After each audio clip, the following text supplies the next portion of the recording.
ನನ್ನೆಲ್ಲ ಪ್ರೀತಿಯ ವಿದ್ಯಾರ್ಥಿಗಳಿಗೆ ಸ್ವಾಗತ. ನಾನು ನಿಮ್ಮೆಲ್ಲರ ಪ್ರೀತಿಯ ಸರ್. ಇವತ್ತು ನಾನು ದ್ವಿತೀಯ PU ಕನ್ನಡ ಪಠ್ಯ ಪುಸ್ತಕದ ಇನ್ನೂ ಹುಟ್ಟದೇ ಇರಲಿ ನಾರಿಯರ್ ಎನ್ನವೋಲ್ ಎನ್ನುವ ಪದ್ಯ ಭಾಗದ ಕಥೆಯೊಂದಿಗೆ ನಿಮ್ಮೊಟ್ಟಿಗಿದ್ದೇನೆ. ಇದು ಕುಮಾರವ್ಯಾಸ ಬರೆದಿರುವಂತಹ ಕುಮಾರವ್ಯಾಸ ಭಾರತ ಅನ್ನೋ ಮಹಾಕಾವ್ಯದ ಒಂದು ಪುಟ್ಟ ಭಾಗ. ಮಹಾಭಾರತದಲ್ಲಿ ಬರುವಂತಹ ಅತ್ಯಂತ ಪ್ರಮುಖ ಘಟ್ಟ ವನವಾಸ ಮತ್ತು ಅಜ್ಞಾತವಾಸ. ಶಕುನಿಯ ಕುತಂತ್ರಕ್ಕೆ ಒಳಗಾಗಿ ಪಗಡೆ ಆಟಕ್ಕೆ ಬರುವಂತಹ ಧರ್ಮರಾಯ ತನ್ನ ಸಾಮ್ರಾಜ್ಯವನ್ನು ಒಳಗೊಂಡಂತೆ ತನ್ನನ್ನು ಒಳಗೊಂಡಂತೆ ತನ್ನ ತಮ್ಮಂದಿರನ್ನು ಹಾಗೂ ತನ್ನ ಹೆಂಡತಿ ದ್ರೌಪದಿಯನ್ನು ಕೂಡ ದ್ಯೂತದಲ್ಲಿ ಸೋತಿದ್ದಾನೆ. ಇನ್ನು ಆ ದ್ಯೂತದ ಕೊನೆಯ ಒಪ್ಪಂದವಾಗಿ 13 ವರ್ಷ ವನವಾಸದಲ್ಲಿ 12 ವರ್ಷ ವನವಾಸ, 1 ವರ್ಷ ಅಜ್ಞಾತವಾಸವನ್ನು ಅನುಭವಿಸಬೇಕಾದಂತಹ ಪರಿಸ್ಥಿತಿ ಪಾಂಡವರಿಗೆ ಎದುರಾಗ್ತದೆ. ಅದರಲ್ಲಿ 12 ವರ್ಷ ವನವಾಸವನ್ನು ಈಗಾಗಲೇ ಪಾಂಡವರು ಮುಗಿಸಿದ್ದಾರೆ. ಅಜ್ಞಾತವಾಸ ಎಲ್ಲರ ಮಧ್ಯೆ ಇಟ್ಕೊಂಡು ಯಾರಿಗೂ ಪರಿಚಯ ಆಗದೆ ರೀತಿಯಲ್ಲಿ ಅವರು ಪಾಂಡವರು ಬದುಕಬೇಕಾದಂಥ ಪರಿಸ್ಥಿತಿ ನಿರ್ಮಾಣ ಆಗಿದೆ. ಅದಕ್ಕೆ ಅವರು ವಿರಾಟ ರಾಜನ ಸಾಮ್ರಾಜ್ಯವನ್ನು ಆಯ್ಕೆ ಮಾಡಿಕೊಳ್ತಾರೆ. ಒಬ್ಬೊಬ್ಬರು ಒಂದೊಂದು ಹುದ್ದೆಯಲ್ಲಿ, ಅಂದರೆ ಭೀಮ ನಳಪಾಕದ ಅಧಿಪತಿಯಾಗಿ ಅಥವಾ ಅವನ ಅಡಿಗೆ ಭಟ್ಟನಾಗಿ, ಧರ್ಮರಾಯ ಲೆಕ್ಕಪತ್ರಗಳನ್ನು ನೋಡ್ಕೊಳ್ಳೋ ಇದರಲ್ಲಿ ಆಗಿ, ಅರ್ಜುನ ಬೃಹನ್ನಳೆಯಾಗಿ ಅಂದರೆ ನೃತ್ಯ ಕಲಿಸುವಂಥ ಬೃಹನ್ನಳೆಯಾಗಿ, ನಕುಲ ಸಹದೇವರು ಆ ಕುದುರೆಗಳನ್ನು ನೋಡ್ಕೊಳ್ಳುವಂಥ ಕೆಲಸದಲ್ಲಿ, ಜೊತೆಗೆ ದ್ರೌಪದಿ ಸೈರಂಧ್ರಿಯಾಗಿ ಅಂದರೆ ಆ ವಿರಾಟರಾಜನ ಹೆಂಡತಿ ಸುದೇಶ್ನೆ, ಆ ಸುದೇಶ್ನೆಯ ಸೇವಕಿಯಾಗಿ ಅಲ್ಲಿ ಕೆಲಸಕ್ಕೆ ಸೇರ್ಕೊಳ್ತಾಳೆ. ಹೀಗೆ ನಡೀತಿರ್ಬೇಕಾದ್ರೆ ಸುದೇಶ್ನೆಯ ತಮ್ಮ ಕೀಚಕ ಅಂತ ಒಬ್ಬ ಇರ್ತಾನೆ. ಅವನ ಕಣ್ಣು ದ್ರೌಪದಿ ಮೇಲೆ ಬೀಳ್ತದೆ. ಅವಳನ್ನು ಹೇಗಾದರೂ ಮಾಡಿ ಪಡಿಬೇಕು ಅಂತೇಳಿ ದಿನನಿತ್ಯ ಒಂದಲ್ಲ ಒಂದು ತೊಂದರೆಗಳನ್ನು, ಒಂದಲ್ಲ ಒಂದು ಉಪಟಳವನ್ನು ಅವಳಿಗೆ ಕೊಡ್ತಾ ಅವಳನ್ನು ಒಲಿಸ್ಕೊಳ್ಳೋ ಪ್ರಯತ್ನ ಮಾಡ್ತಿರ್ತಾನೆ. ಅದು ದಿನೇ ಹೆಚ್ಚಾಗ್ತಾ ದ್ರೌಪದಿಗೆ ಇನ್ನೂ ನಾನು ಸಹಿಸ್ಕೊಳ್ಳಿಕ್ಕಾಗಲ್ಲ, ತಡ್ಕೊಳ್ಳಿಕ್ಕಾಗಲ್ಲ ಅವನ ಕಾಟವನ್ನ ಅಂಥೇಳಿ ನಿರ್ಧಾರ ಮಾಡಿದ್ದಾಳೆ. ತನ್ನ ಗಂಡಂದರ ಬಳಿ ಆ ಸಂಕಟವನ್ನು ಹೇಳ್ಕೋಬೇಕು ಅಂತೇಳಿ ಹೊರಡುವಾಗ ಪ್ರಾರಂಭ ಆಗುವಂಥದ್ದೇ ನಿಮ್ಮ ಈ ಇನ್ನೂ ಹುಟ್ಟದ ನಾರಿಯರ್ ಅನ್ನೋ ಪದ್ಯದ ಭಾಗ.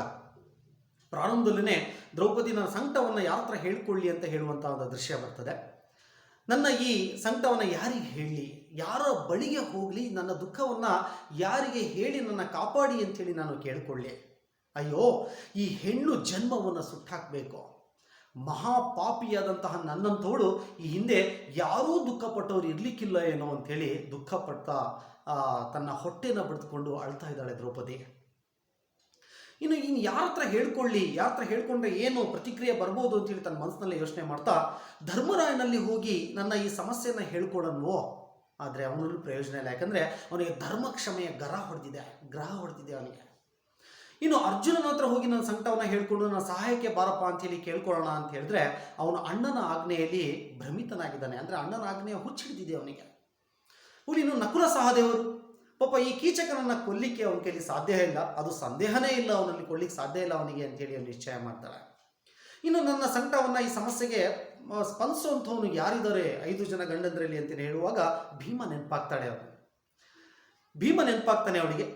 ಭೀಮನ ಹತ್ರ ಹೋಗಿ ನನ್ನ ಸಂಕಟವನ್ನು, ನನ್ನ ಸಮಸ್ಯೆಯನ್ನು ಹೇಳ್ಕೊಳ್ಳೋಣ ಅಂತೇಳಿ ನಿರ್ಧಾರ ಮಾಡ್ತಾಳೆ. ನನ್ನ ಪತಿಗಳಲ್ಲಿ ಭೀಮನೇ ಶೌರ್ಯಶಾಲಿ. ನನ್ನ ಕಷ್ಟ, ನನ್ನ ಅಗತ್ಯಗಳಿಗೆ ಬೆಂಬಲವಾಗಿ ನಿಲ್ಲುವವನು, ಸಹಾಯಕ್ಕೆ ಬರುವವನು ಒಬ್ಬನೇ. ಮಹಾ ಛಲಗಾರ ಬೇರೆ ಅವನು. ಈ ದುಷ್ಟನ ಉಪಟಳವನ್ನು ಸರಿಯಾಗಿ ಎದುರಿಸುವ ಶಕ್ತಿ ಸಾಮರ್ಥ್ಯ ಇರೋದು ಭೀಮನಿಗೆ ಮಾತ್ರ.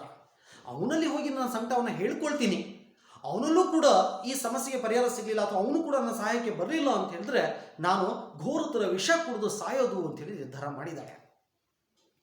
ಇನ್ನು ಈ ಭೀಮನ ಹತ್ರ ಹೋಗಿ ಸಹಾಯ ಬಿಡಬೇಕು. ಅವನು ಒಂದು ಅಡುಗೆ ಕೋಣೆಯಲ್ಲಿ, ಪಾಕಶಾಲೆಯಲ್ಲಿ ಮುಸುಕನ್ನು ಹೊದ್ದು ಮಲಗಿದ್ದಾನೆ. ಭೀಮನ ಹತ್ರ ಹೋಗೋಣ, ಅವಳ ಹತ್ರ ಸಹಾಯ ಕೇಳೋಣ ಅಂತೆಲ್ಲ ಹೋಗ್ತಾ ಇದ್ದಾಳೆ.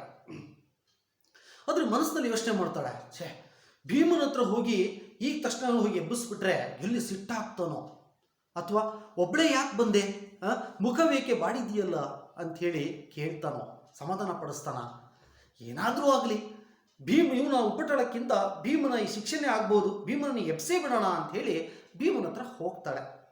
ಭೀಮ ಪೂರ್ಣ ಮುಸುಕಾಕಿ ಮಲಗಿದ್ದಾನೆ ಪಾಕಶಾಲೆಯಲ್ಲಿ. ಅವನ ಮುಸುಕನ್ನು ಮೆಲ್ಲನೆ ತೆಗಿತಾಳೆ.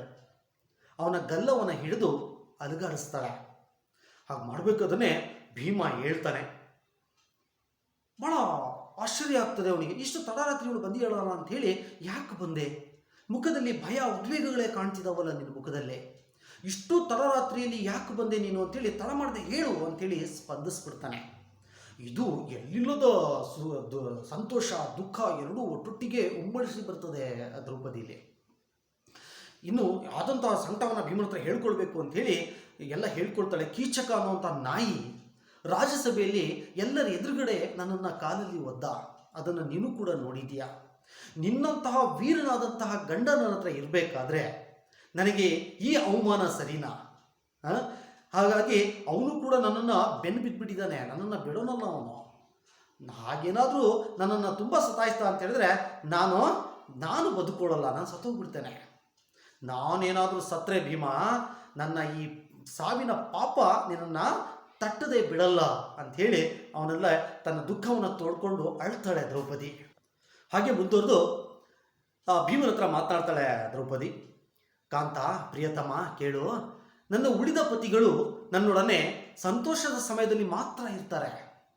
ಮಾನದ ಪ್ರಶ್ನೆ ಬಂದಾಗ, ಮಾನ ಹೋಗುವಂಥ ಪ್ರಶ್ನೆ ಬಂದರೆ ಅಲ್ಲಿಂದ ಹೊರಟು ಹೋಗ್ತಾರೆ. ನಿನ್ನನ್ನು ಬಿಟ್ಟರೆ ಉಳಿದವರು ಪತಿಗಳಾಗಲಿಕ್ಕೆ ಯೋಗ್ಯತೆಯೇ ಇಲ್ದಿರೋರು. ನೀನಾದರೂ ನನ್ನನ್ನು ಇವಳು ನನ್ನವಳು ಅಂತ ದೃಷ್ಟಿಕೋನದಿಂದ ನೋಡು, ಆ ನೀಚನನ್ನು ಸಂಹರಿಸು, ಅವನನ್ನು ಸಾಯಿಸು ಅಂತೇಳಿ ಬೇಡ್ಕೊಳ್ತಾಳೆ. ಅದಕ್ಕೆ ಭೀಮನಿಗೆ ಸಿಟ್ಟು ಬಂದ್ಬಿಡ್ತದೆ. ಯಾಕಂದರೆ ಭೀಮನಿಗಿದ್ದಂಥ ಅಭಿಪ್ರಾಯಗಳೇ ಬೇರೆ. ಅವಳು ಹೇಳ್ತಾಳೆ, ಕಲಹಕ್ಕೆ ಜಗಳ ಆಡಬೇಕು ಅಂತ ಹೇಳಿದ್ರೆ ನಾನು, ಸಂತೋಷ ಕ್ಷಣದಲ್ಲಿ ಸುಖ ಪಡಬೇಕು ಅನ್ನೋ ಕ್ಷಣದಲ್ಲಿ ಮಾತ್ರ ಅವರು ನಿನ್ನೊಟ್ಟಿಗೆ ಇರ್ತಾರೆ. ಅದೇನೋ ಗಾದೆ ಹೇಳ್ತಾರಲ್ಲ, ದುಡಿಯೋರು ಯಾರೋ ಆಗಿದ್ರೆ ತಿನ್ನೋರು ಇನ್ಯಾರೋ ಅನ್ನೋ ಹಾಗೆ ಆಗಿದೆ ನನ್ನ ಪರಿಸ್ಥಿತಿ. ನಾನು ಯಾರಿಗೂ ಹೆದರ್ಕು ಬದುಕೋನಲ್ಲ. ನಿನ್ನ ಮಾನ ರಕ್ಷಣೆಗೆ ನೀನೇನು ಮಾಡ್ಬೋದು ಅಂತೇಳಿ ಯೋಚಿಸಿ ನೀನು ಏನು ಮಾಡ್ಬೋದು ಅಂತೇಳಿ ನಿರ್ಧಾರ ಮಾಡು. ನಾನು ನಿನಗೆ ಸಹಾಯ ಮಾಡಬಲ್ಲೆ, ಆದರೆ ಧರ್ಮರಾಯನ ಕಂಡ್ರೆ ನನಗೂ ಭಯ ಇದೆ ಅಂತೇಳಿ ತನ್ನ ಅಭಿಪ್ರಾಯನ ದ್ರೌಪದಿ ಹತ್ರ ಹೇಳ್ಕೊಳ್ತಾನೆ. ಹೆಂಡತಿಯ ಕೂತಾಗಿ ಇವಳಿಗೆ ಸಹಾಯಕ್ಕೆ ಬರ್ತಿಲ್ಲಲ್ಲ ಅಂಥೇಳಿ ಭಾಳ ಸಿಟ್ಟಿನಿಂದ ದ್ರೌಪದಿ ಮುಂದೆ ಮಾತಾಡ್ತಾಳೆ. ಹೆಂಡತಿಯ ಮಾನ ರಕ್ಷಣೆ ಮಾಡಬೇಕು ಅನ್ನುವಂತಹ ಪ್ರಸಂಗ ಬಂದಾಗ ಗಂಡನಾದವನು ಶತ್ರುಗಳನ್ನು ಕಡಿದು ಹಾಕ್ತಾನೆ. ಕೊನೆಗೆ ಅವನ ಕೈಲಿ ಹೋರಾಡೋಕ್ಕಾಗಲಿಲ್ಲ ಅಂತ ಹೇಳಿದ್ರೆ ತನ್ನ ಪ್ರಾಣನೇ ಕೊಡ್ತಾನೆ ಹೆಂಡತಿಗೋಸ್ಕರ. ಆದರೆ ನನಗೆ 3 ಲೋಕ ಮೆಚ್ಚುವಂತಹ 5 ಜನ ಗಂಡಂದ್ರಿದ್ದೀರಿ, ವೀರರು ನೀವು. ನನ್ನನ್ನು ಒಬ್ಬಳನ್ನು ನೀವು ಆಡಲಾರಿರಿ, ನನ್ನನ್ನು ಒಬ್ಬಳನ್ನು ನೀವು ನೋಡ್ಕೊಳ್ಳಿಕ್ಕಾಗಲ್ವ, ರಕ್ಷಣೆ ಮಾಡ್ಲಿಕ್ಕಾಗಲ್ವ ನೀವು? ನೀವೇನು ಗಂಡರೋ ಬಂಡರೋ ಅಂಥೇಳಿ ಅವನನ್ನು ಅವಮಾನ ಮಾಡಿ ಮಾತನಾಡ್ತಾಳೆ. ದ್ರೌಪದಿಯ ಮಾತುಗಳನ್ನು ಕೇಳ್ತಾನೆ ಭೀಮ. ಕೇಳಿ ಭೀಮ ಹೇಳ್ತಾನೆ, ಅಣ್ಣನ ಆಜ್ಞೆಯಲ್ಲಿ ಒಬ್ಬ ಹೆಣ್ಣು ಮಗಳ ಅಥವಾ ಒಂದು ಹೆಣ್ಣಿಗೋಸ್ಕರ ಅಣ್ಣನ ಆಜ್ಞೆನ ಮೀರ್ಬಿಟ್ನಲ್ಲ ಇವನು ಅಂಥೇಳಿ ಈ ಸಮಾಜದ ಕೆಟ್ಟು ಜನರು ಮಾತಾಡ್ತಾರಮ್ಮ. ನಿನಗೆ ಗೊತ್ತಾಗಲ್ಲ. ಅಣ್ಣನ ಬಳಿಗೆ ಹೋಗು, ನಿನ್ನ ಸಂಕಟ, ನಿನ್ನೇನು ಸಮಸ್ಯೆ ಇದೆಯೋ ನೀನು ದೂರನ್ನು ಅವ್ರ ಹತ್ರ ಕೊಡು. ಇದು ನಾವು ನುಂಗಲಾರದ ಕೆಂಡ. ಇದು ಅಣ್ಣನ ಆಜ್ಞೆಯಲ್ಲಿ ನಾವೇನಾಗಿದ್ದೀವಿ, ಎಲ್ಲರೂ ಬಂದಿಗಳಾಗ್ಬಿಟ್ಟಿದ್ದೀವಿ. ನಾವು ಅಣ್ಣನ ಆಜ್ಞೆನ ನಾವು ಮೀರ್ಲಿಕ್ಕಾಗಲ್ಲ ಅಂತೇಳಿ ಹೇಳಿದಾಗ ದ್ರೌಪದಿಗೆ ಎಲ್ಲಿಲ್ಲದ ನೋವು ಸಂಕಟಗಳು ಬರ್ತದೆ. ಇನ್ನೂ ಅವಳು ಇದನ್ನು ಸಹಿಸ್ಕೊಳ್ಳಿಕ್ಕಾಗಲ್ಲ ಅಂಥೇಳಿ ಭೀಮನಲ್ಲಿರುವಂತಹ ಒಂದು ಗಂಡನ ಪ್ರಜ್ಞೆಯನ್ನು ಬಡಿದೆಬ್ಬಿಸುವಂತಹ ಪ್ರಯತ್ನ ಮಾಡ್ತಾಳೆ. ಮುಂದಿನ ಪ್ಯಾರದಲ್ಲಿ ಹೇಳ್ತಾಳೆ, ನನ್ನಂತೆ ಅವಮಾನಕ್ಕೊಳಗಾದ ಹೆಂಗಸರು ಇನ್ನೂ ಈ ಭೂಮಿ ಮೇಲೆ ಹುಟ್ಟೋದೇ ಬೇಡ. ಅದಕ್ಕೆ ಹೇಳ್ತಾಳವಳು, ಇನ್ನೂ ಹುಟ್ಟದೇ ಇರಲಿ ನಾರಿಯರನ್ನವು, ನನ್ನಷ್ಟು ದುಃಖ ಪಡುವಂಥವ್ರು ಈ ಭೂಮಿ ಮೇಲೆ ಹುಟ್ಟಲೂಬಾರ್ದು. ಹಾಗೇನೆ ನಿನ್ನಂತಹ ಗಂಡಂದಿರು, ಅದು ಹೇಳ್ತಾಳೆ, ಭೀಮನಂತಹ ಅಸಹಾಯಕ ವೀರರು ಕೂಡ ಈ ಭೂಮಿ ಮೇಲೆ ಹುಟ್ಟೋದು ಬೇಡ. ಇನ್ನು ನನ್ನಂತೆ ಈ ಪಾಂಡವರಂತೆ ದುಃಖಪಟ್ಟಂಥವ್ರು, ಸಂಪೂರ್ಣ ದುಃಖ ಪಟ್ಕೊಂಡು ಕೊರಗುವಂಥವ್ರು ಈ ಹಿಂದೆ ಯಾರೂ ಇರಲಿಲ್ಲ ಅನಿಸ್ತದೆ ಅಂತೇಳಿ ಆ ಭೀಮನಲ್ಲಿ ತನ್ನ ಸಂಕಟವನ್ನು ಹೇಳ್ಕೊಳ್ತಾಳೆ. ಮತ್ತು ಹಾಗೆ ಹೇಳ್ತಾಳೆ, ನನ್ನ ಜೀವನದಲ್ಲಿ ಬಹಳಷ್ಟು ನೋವು ಅವಮಾನಗಳನ್ನು ಪಟ್ಟಿದ್ದೀನಿ ನಾನು. ಏನಾಗಿತ್ತು, ಪಾಪಿ ಕೌರವ ಅವತ್ತು ನನ್ನ ಮುಂದಲೇನ ಹಿಡ್ಕೊಂಡು ತನ್ನ ತಲೆಯ ಕೂದಲುಗಳನ್ನೇ ಹಿಡ್ಕೊಂಡು ತುಂಬಿದ ಸಭೆಯಲ್ಲಿ ಎಳ್ಕೊಂಡು ಬಂದ ನನ್ನನ್ನು. ಅಷ್ಟೇ ಅಲ್ಲ, ಅರಣ್ಯವಾಸದಲ್ಲಿದ್ದಾಗ, ವನವಾಸದಲ್ಲಿದ್ದಾಗ ಸೈಂಧವ ನನ್ನನ್ನು ಎಳ್ಕೊಂಡು ಹೋಗಿ ಅವಮಾನ ಮಾಡ್ದ. ಈಗ ಈ ಕೀಚಕ ನನ್ನನ್ನು ಸಭೆಯಲ್ಲಿ ಒದ್ದು ಅವಮಾನ ಮಾಡ್ದ. ಸಾಕಪ್ಪ ದೇವರೇ, ನನಗೆ ಈ 3 ಬಾರಿ ಬಂದಂತಹ ಅವಮಾನಗಳನ್ನೇ ಸಹಿಸ್ಕೊಳ್ಳಿಕ್ಕೆ ಆಗ್ತಾ ಇಲ್ಲ ನನ್ನ ಕೈಯಲ್ಲಿ. ಸಾಕು, ನನ್ನ ಈ ಹೆಣ್ಣು ಜನ್ಮನೇ ಸಾಕು ಅಂಥೇಳಿ ರೋಧಿಸ್ತಾ ಇದ್ದಾಳೆ. ಮುಂದುವರೆದು ದ್ರೌಪದಿ ಹೇಳ್ತಾಳೆ, ಪ್ರಳಯ ಕಾಲದ ಯಮನೇ ಕೋಪಿಸ್ಕೊಂಡು ಯುದ್ಧಕ್ಕೆ ಬಂದರೂ ಸೋಲಿಸುವ ಪರಾಕ್ರಮ ಇರೋರು ನೀವು. ನನ್ನ ಒಬ್ಬಳನ್ನ ರಕ್ಷಣೆ ಮಾಡೋಕ್ಕಾಗ್ತಿಲ್ಲಲ್ಲ ನಿಮ್ಮ ಕೈಯಲ್ಲಿ. ಪಾಪಿಗಳು ನೀವು, ಅಪಕೀರ್ತಿಗೆ ಹೆದರ್ತಾ ಇದ್ದೀರಾ. ನಿಮ್ಮಂಥವ್ರಿಗೆ ತೋಳ ಹೊರೆ ಅದಕ್ಕೆ ಜವಾಬ್ದಾರಿ ಏನಕ್ಕೆ ಬೇಕು ನಿಮಗೆ? ಕ್ಷತ್ರಿಯ ವಂಶದಲ್ಲಿ, ಒಂದು ರಾಜ ವಂಶದಲ್ಲಿ ನೀವು ಹುಟ್ಟಿದ್ದು ವ್ಯರ್ಥ ನೀವು ಅಂತೇಳಿ ಅವಳಿಗೆ ಭೀಮನಿಗೆ ಹೇಳ್ತಾಳೆ. ನೀವು ಕೂಳಿಗೋಸ್ಕರ, ಊಟಕ್ಕೋಸ್ಕರ, ಕೂಳಿಗೋಸ್ಕರ ದೇಹವನ್ನು ಹೊರ್ತಾ ಇದ್ದೀರಿ ನೀವು. ನಿಮ್ಮಂತಹ ಹೇಡಿಗಳು ಇನ್ನು ಬದುಕಿರಬಾರ್ದು ಅನ್ನೋ ಮಟ್ಟಕ್ಕೆ ಅವಳನ್ನು, ಭೀಮನನ್ನು ಎಚ್ಚರಿಸೋ ಪ್ರಯತ್ನ ಮಾಡ್ತಾಳೆ. ಇಷ್ಟು ಮಾತಾಡ್ತಿರ್ಬೇಕಾದ್ರೆ ಭೀಮನಿಗೆ ಎಲ್ಲಿಲ್ಲದ ಸಿಟ್ಟು ಬಂದ್ಬಿಡ್ತದೆ. ಇನ್ನು ದ್ರೌಪದಿಗೆ ಸಹಾಯಕ್ಕೆ ನಾನು ಹೋಗಲೇಬೇಕು ಅಂತೇಳಿ ನಿರ್ಧಾರ ಮಾಡಿ ಭೀಮ ಕಣ್ ತುಂಬ ನೀರನ್ನು ತುಂಬಿಕೊಳ್ತಾನೆ. ಕಂಬನಿ ತುಂಬಿದ ಭೀಮ, ಅವನ ಮನಸ್ಸು ಈಗ ಸ್ವಲ್ಪ ಕರಗ್ತಾ ಇದೆ. ಕೋಪ ತುಂಬಿಕೊಳ್ತಾನೆ. ಶತ್ರುಗಳನ್ನು ಮನಸ್ಸಿನಲ್ಲಿ ಹಿಂಡು ಹಾಕ್ತಾನೆ. ಬಿಡಲ್ಲ, ಅವ್ರನ್ನ ಹೊಡೆದಾಕ್ತೀನಿ ಅಂತೇಳಿ ಹಿಂಡು ಹಾಕ್ತಾನೆ. ಅವಳನ್ನು ಎಳ್ಕೊಂಡು ತಪ್ಪಿಕೊಂಡು ಅವಳನ್ನು ಸಮಾಧಾನ ಮಾಡಿ ಅವಳ ಕಣ್ಣೀರನ್ನು ಒರೆಸೋ ಪ್ರಯತ್ನ ಮಾಡ್ತಾನೆ ಭೀಮ. ಮುಂದುವರೆದು ಭೀಮ ಹೇಳ್ತಾನೆ, ಭೀಮ ದ್ರೌಪದಿಯ ಕುರುಳನ್ನು ಅಂದರೆ ಅವ್ರ ತನ್ನ ಮುಂಗುರುಳುಗಳನ್ನು ಸರಿ ಮಾಡ್ತಾನೆ. ಹತ್ತು ಅವಳ ಕೆನ್ನೆಯೆಲ್ಲ ನೆಂದೋಗಿದೆ, ಅದನ್ನು ಒರೆಸ್ತಾನೆ. ಮಂಚದ ಬಳಿ ಒಂದು ನೀರಿನ ಗಿಂಡಿ ಇರ್ತದೆ, ಅದನ್ನು ತಗೊಂಡು ಅವಳು ಕಮರದಂತಹ ಮುಖವನ್ನು ತೊಳಿತಾನೆ ಅವನು. ರಾಣಿ, ಇನ್ನು ಬಿಡು, ಇನ್ನು ನೀನು ನನ್ನ ಮೇಲಿನ ಸಿಟ್ಟನ್ನು ಬಿಟ್ಟಾಕು, ಅಣ್ಣನ ಆಜ್ಞೆಯನ್ನು ಮೀರದೆ ಹೋಗು. ಇಲ್ಲಿವರೆಗೂ ಅಣ್ಣನ ಆಜ್ಞೆಯನ್ನು ಮೀರ್ಲಿಕ್ಕೆ ನನ್ನ ಕೈಯಲ್ಲಿ ಸಾಧ್ಯ ಆಗ್ತಿರ್ಲಿಲ್ಲ, ಇನ್ನೂ ಅಣ್ಣನ ಆಜ್ಞೆಯನ್ನು ಮೀರದೆ ನಾನು ದಾಂಟಿದೆ ಹೋಗು ಅಂತೇಳಿ ಅವಳಿಗೆ ಆಶ್ವಾಸನೆಯನ್ನು, ಭರವಸೆಯನ್ನು ಕೊಡ್ತಾನೆ. ಇನ್ನು ಕೀಚಕನ ಹೊಟ್ಟೆನ ಬಗೆದು ಹಾಕ್ತೀನಿ. ವಿರಾಟ ರಾಜರು ಅಥವಾ ವಿರಾಟನ ವಂಶಸ್ಥರು ಯಾರಾದರೂ ಅವ್ರ ಸಹಾಯಕ್ಕೆ ಬರಬೇಕು, ಅವರನ್ನು ವಂಶನೇ ಇರಲಿಲ್ಲ ನಾನು ಮಾಡಿ ಹಾಕ್ಬಿಡ್ತೀನಿ.